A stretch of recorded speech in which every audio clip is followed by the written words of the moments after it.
साथ ही स्वागत है आपका फिजिक्स ब्रह्मास्त्र सीरीज में। यह वह सीरीज है जहां हम पूरी किताब नहीं पढ़ते बट वही पढ़ते हैं जो हमारा एग्जाम में सिलेक्शन दिलाता है। और मेरा आपसे यही वादा है कि अगर आपने इस सीरीज के हर चैप्टर को अच्छे तरीके से कर लिया तो फिजिक्स से एग्जाम से बाहर कुछ नहीं आएगा। और हमारा रूल सिंपल है, कम पढ़ो लेकिन इतना पावरफुल पढ़ो कि एग्जाम में क्वेश्चन देखते ही बन जाए। तो नोटबुक लेकर बैठ जाओ क्योंकि आज का चैप्टर भी आपके सिलेक्शन की तरफ एक और कदम बढ़ाने वाला है। तो मोस्ट वेलकम है आपका एक बार फिर से जय अकेडमी के शानदार प्लेटफॉर्म पर, जहां पर आपका सिलेक्शन हमारी जिम्मेदारी है। तो सबसे पहला वन शॉट में लेकर आया हूं आपके लिए दृढ़ पिंड गतिकी का, यानी डायनामिक्स ऑफ रिजिड बॉडी का। वन शॉट में इस पूरे चैप्टर को क्या करेंगे, क्लियर करेंगे। तो सबसे पहले बात करते हैं इस चैप्टर के अंदर अपन पढ़ने क्या क्या वाला है। तो मैं जल्दी से बता दूं आपके जो टॉपिक्स इसके अंदर कवर करने वाले हैं वो है पहला रिजिड बॉडी यानी दृढ़ पिंड,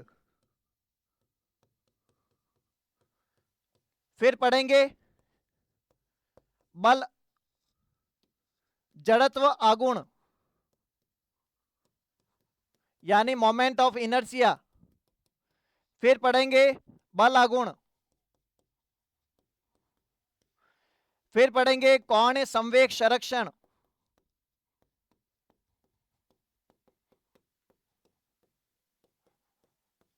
बलागुण मतलब टॉर्क, कोणीय संवेग संरक्षण मतलब angular momentum conservation, angular momentum conservation. फिर बात करेंगे अपन तीन बॉडीज के बारे में जो है सॉलिड स्फीयर ठोस गोला, ठोस गोला, रिंग यानी वलय, और डिस्क के बारे में यानी चकती के बारे में। इनके चार केस है, सबके चार चार केस है, सबके चार चार केस में समझाने वाला हूं। जड़त्व गुण ठोस गोले के लिए कितना होता है, वलय के लिए कितना होता है, चकती के लिए कितना होता है, इनके चार केस कौन से, इनके चार केस कौन से, इनके चार केस कौन से। डायरेक्ट सवाल आता है, डायरेक्ट सूत्र पूछा जाता है कि अक्ष पर कितना होता है, लंबवत अक्ष पे कितना होता है, टेंजेंट पे कितना होता है। तो शुरू करते हैं सबसे पहले अपना सबसे पहला क्वेश्चन, कठोर पिंड यानी रिजिड बॉडी क्या है। ऐसा पिंड जिसमें सभी कणों के बीच की दूरी स्थिर रहती क्या कहलाता है, रिजिड बॉडी। मतलब अगर एक बॉडी है जिसमें बहुत सारे पार्टिकल है तो दो पार्टिकल के बीच की दूरी क्या हो, हमेशा क्या हो, फिक्स हो, क्या कहलाता है वो आपका रिजिड बॉडी। नेक्स्ट बात करते हैं गुणन गति क्या है। गुणन गति मतलब, गुणन का मतलब होता है किसी भी फिक्स एक्सिस के चारों ओर घूमना, क्या कहलाता है आपका गुणन गति यानी rotational motion, motion of a body about a fixed axis.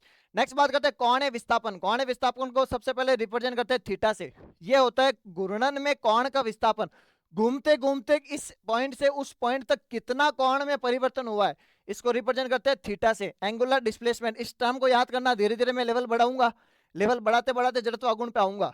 Next बात करते हैं कोणीय वेग क्या है, एंगुलर वेलोसिटी। एंगुलर वेलोसिटी होता है ओमेगा, वो होता है आपका एंगुलर डिस्प्लेसमेंट अपॉन टाइम, कोणीय विस्थापन बटा समय, याद रखना इसको। कोणीय त्वरण क्या है, कोणीय त्वरण होता है प्रति सेकंड कोणीय वेग में परिवर्तन। जैसे वहां पर क्या था रेखीय त्वरण, यहां पर होता है कोणीय त्वरण विच इज अल्फा, वो होता है omega upon T. Rate of change of angular velocity, rate of change in angular velocity. Next बात करते हैं बलागुण क्या है, टॉर्क। टॉर्क क्या होता है, बल का घूर्णन प्रभाव। किसी भी वस्तु पर अगर इस प्रकार से बल लगाएं कि वस्तु किसी फिक्स अक्ष पर क्या करने लगे, घूमने लगे, तो वह क्या कहलाता है, टॉर्क यानी बल आघूर्ण कहलाता है। नेक्स्ट बात करते हैं टॉर्क का एसआई मात्रक। टॉर्क का सूत्र होता है R cross F, newton into metre, R cross F. Torque का सूत्र मैंने बता दिया, टॉ बराबर R F sine theta. Direct सवाल आता है, याद रख लेना। टॉर्क किन कारकों पर निर्भर करता है, किस पर निर्भर करता है, बल पे और अक्ष से दूरी पर। आर गया आपकी लंबवत दूरी, ये होती है perpendicular distance from axis of rotation.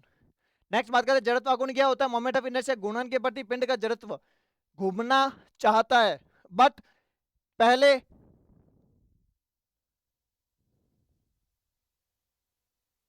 घूमने का विरोध करेगा, अगर घूम रहा है तो फिर घूमता ही रहेगा, इसको क्या बोलते हैं, जड़त्व आघूर्ण। नेक्स्ट बात करते हैं जड़त्व आघूर्ण का एसआई मात्रक, ऐसा यूनिट होता है इसका किलोग्राम मीटर स्क्वायर। सूत्र की बात करें आई बराबर एम आर स्क्वायर होता है, इससे आता है एम का किलोग्राम डिस्टेंस का मीटर स्क्वायर, डिस्टेंस का स्क्वायर मीटर का स्क्वायर। नेक्स्ट बात करते हैं जड़त्व आघूर्ण का फॉर्मूला, मैंने बता ही दिया I बराबर mr स्क्वायर। नेक्स्ट बात करते हैं जड़त्व आघूर्ण किन कारकों पर निर्भर करता है? जड़त्व आघूर्ण निर्भर करता है द्रव्यमान और अक्षीय दूरी। अभी बताया था I बराबर mr स्क्वायर। मान लेते हैं ये कोई बॉडी है, ये उसकी एक्सिस ऑफ रोटेशन है, इसको बोलते हैं एक्सिस ऑफ रोटेशन। इस एक्सिस के चारों ओर घूमेगा, जब ये एक्सिस के चारों ओर घूमेगा इसको बोलते हैं एक्सिस ऑफ रोटेशन। मान लो ये पॉइंट है यहां पर m1 जिसकी डिस्टेंस है r1, तो उसका एक्स अक्ष से दूरी अक्ष से दूरी कितनी है r1, ये यहां होता जिसका दूरी r2 होता, m2 मान लेते हैं। तो क्या होता है इसका जड़त्व आघूर्ण total m1 r1 square plus m2 r2 square plus dash dash dash, जितने कणों से मिलकर बना होता उन सभी कणों का जड़त्व आघूर्ण के योग के बराबर होता है। नेक्स्ट बात करते हैं कोणीय संवेग का सूत्र, L बराबर I इंटू ओमेगा। I होता है आपका जड़त्व आघूर्ण, ओमेगा होता है आपका कोणीय वेग। नेक्स्ट बात करते हैं कोणीय संवेग का ऐसा ही मात्रक, कोणीय संवेग L बराबर I ओमेगा या आर पी या R क्रॉस P। जितने ही फॉर्मूला लिख रहा हूं डायरेक्ट दिमाग में याद होना चाहिए, नोटबुक में नोट कर लेना। R cross P I omega, यहां से निकाल लो आर पी क्या होता है संवेग, रे की समय P बराबर mv, उससे निकाल लेना किलोग्राम मीटर स्क्वायर प्रति सेकंड। नेक्स्ट बात करते हैं कोणीय संवेग संरक्षण क्या है। सबसे मेन इंपॉर्टेंट कोणीय संवेग संरक्षण होता है किसी भी बॉडी या पिंड पर नेट टॉर्क या नेट फोर्स जब जीरो हो जाए तब उसका जो एंगुलर मोमेंटम यानी कोणीय संवेग है वह स्थिर रहता है, कांस्टेंट रहता है। L बराबर कांस्टेंट आता कहां से कि संबंध से आता है, क्या टॉर्क बराबर dl अपॉन dt। अगर टॉर्क जीरो हुआ तो dl अपॉन dt क्या हो जाएगा आपका जीरो, मतलब dl बराबर जीरो, मतलब L बराबर नियत यानी कांस्टेंट। ये तो क्या बोलता है कोणीय संवेग संरक्षण नियम। नेक्स्ट बात करते हैं गुणित गतिज ऊर्जा क्या होती है, घूर्णन के कारण कितनी ऊर्जा उत्पन्न हो रही है, वो गुणित गतिज ऊर्जा। नेक्स्ट बात करते हैं इसका सूत्र क्या होता है half I omega square. I क्या होता है आपका जड़त्व आघूर्ण, ओमेगा क्या होता है आपका कोणीय वेग। नेक्स्ट बात करते हैं गुणन अक्ष क्या है। गुणन अक्ष का मतलब होता है जिस एक्सिस के रेस्पेक्ट में कोई भी बॉडी क्या कर रही हो घूम रही हो उस एक्सिस को बोलते हैं गुणन एक्सिस। नेक्स्ट बात करते हैं पैरेलल एक्सिस थ्योरम क्या है और परपेंडिकुलर एक्सिस थ्योरम क्या है। इस चैप्टर की आन बान शान और जान वो क्या है, दो थ्योरम है, बता देता हूं 2 मिनट लगेंगे। सबसे पहली लंबवत अक्षों की प्रमेय या perpendicular axis theorem.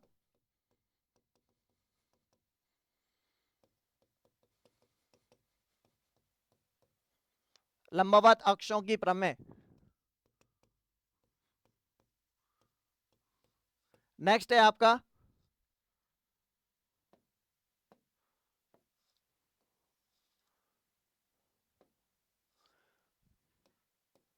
Parallel axis theorem. दोनों ढंग से याद होनी चाहिए, डायरेक्ट सवाल होता है, सीधा सवाल पूछ लेते हैं। समांतर अक्ष प्रमेय,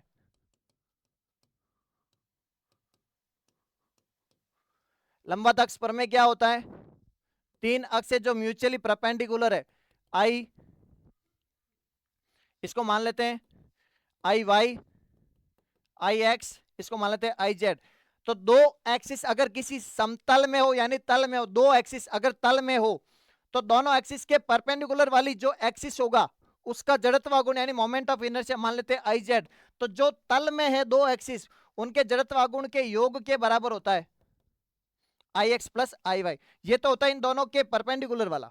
ये हो गई आपकी कौन सी लंबवत अक्षों की प्रमेय। नेक्स्ट बात करते हैं parallel axis theorem. Parallel axis theorem क्या बोलते हैं, अगर कोई भी बॉडी है, दो एक्सिस दे रखी हो आपको, ये है आपकी सेंटर ऑफ मास वाली, ये आपका सेंटर ऑफ मास सी, और इस एक्सिस जो दोनों एक्सिस क्या है समांतर है, इन दोनों के बीच की दूरी मान लेते हैं छोटा वाला डी।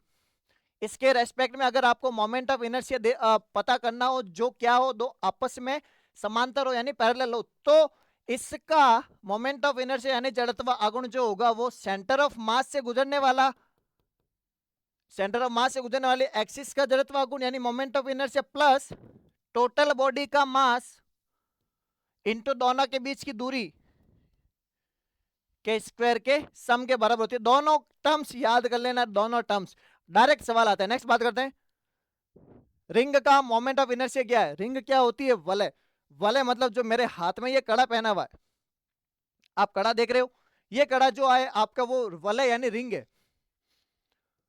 इसका मोमेंट ऑफ इनर्शिया होता है, डायरेक्ट याद रखना, एम आर स्क्वायर। इसके चार केस होते हैं, एक तो खुद की एक्सिस पे, एक व्यास के सापेक्ष, एक स्पर्श रेखा पे, और दूसरी स्पर्श रेखा कौन सी, तल से गुजरने वाली। चार केस है। डिस्क का यानी चकती का, डिस्क यानी चकती, चकती का होता है हाफ एम आर स्क्वायर। स्वयं की अक्ष के बारे में याद रखना, स्वयं की अक्ष यानी खुद की अक्ष, या केंद्र से गुजरने वाली, दोनों एक ही बात है। कुछ ना पूछा जाए तो आप क्या लिखोगे, केंद्र से गुजरने वाली या स्वयं की अक्ष। ये भी आपका क्या है, केंद्र से गुजरने वाली। नेक्स्ट बात करते हैं क्वेश्चन नंबर आपका 27। मोमेंट ऑफ इनर्शिया का डायमेंशन क्या है। डायमेंशन आई बराबर एम आर स्क्वायर से निकाल लो। एम का होता है किलोग्राम, यूनिट अगर यूनिट की बात करें किलोग्राम, आर का मीटर स्क्वायर, यूनिट पूछे तो ये, डायमेंशन पूछे तो किलोग्राम का M1 L2 T0 डायमेंशन आ जाएगी, ML2 T0। कोणीय वेग का ऐसा यूनिट, कोणीय वेग omega theta upon T radian पर सेकेंड। अगर बात करें कोणीय त्वरण की तो कोणीय त्वरण का ऐसा यूनिट क्या है, रेडियन पर सेकेंड। इस पे अल्फा का सूत्र होता है ओमेगा अपॉन टी इसका। नेक्स्ट बात करते हैं रोटेशनल मोशन में न्यूटन का दूसरा नियम, वेरी वेरी इंपॉर्टेंट, टॉ बराबर आई इंटू अल्फा होता है।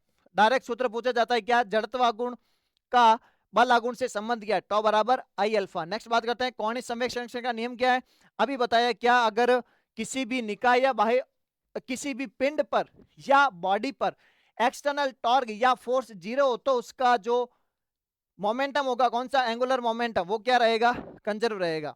नेक्स्ट बात करते हैं, अगर आपको इन नोट्स की या इन सारे जो इंपॉर्टेंट टॉपिक्स की अगर पीडीएफ चाहिए, कहां मिलेगी आपको, फ्री ऑफ कॉस्ट मिलेगी टेलीग्राम पे, वो भी मुफ्त। अगर आपने अभी तक ज्वाइन नहीं किया है बहुत बड़ी गलती कर रहे हो।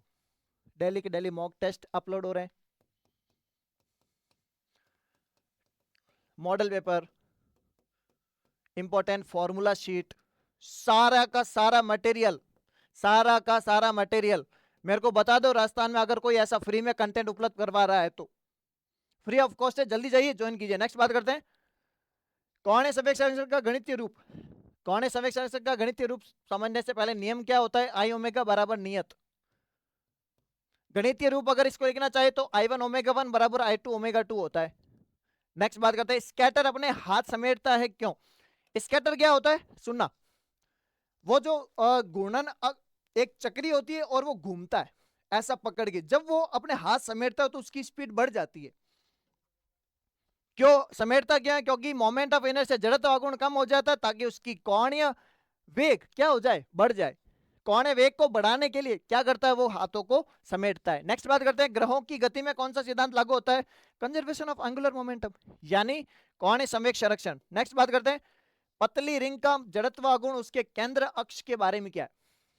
यहां से मोस्ट इंपॉर्टेंट लगा लेना, और गारंटी ले रहा हूं इससे सवाल छपेंगे ही छपेंगे, छपेंगे पक्का छपेंगे, देखना।